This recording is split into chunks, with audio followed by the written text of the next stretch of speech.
కర్మ ఎవ్వరిని వదిలిపెట్టదు.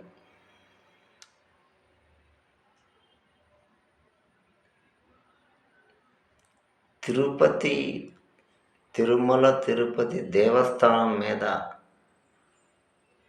అసత్య ప్రసారం చేసిన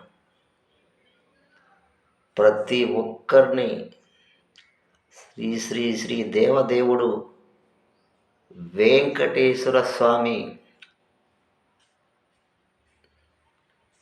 భక్తుల మనోభావాలను దెబ్బతీసిన శ్రీ వెంకటేశ్వర స్వామి ప్రసాదాన్ని ఇంత దుర్మార్గంగా ప్రసారం చేసిన ప్రతి ఒక్కరిని ఆ దేవదేవుడు వెంకటేశ్వర స్వామి ఎవరిని క్షమించడు. అది కర్మ ఎవరిని వదిలిపెట్టదండు. నువ్వు చేసిన దానికి ప్రాయశ్చిత్తం ఉంటుంది.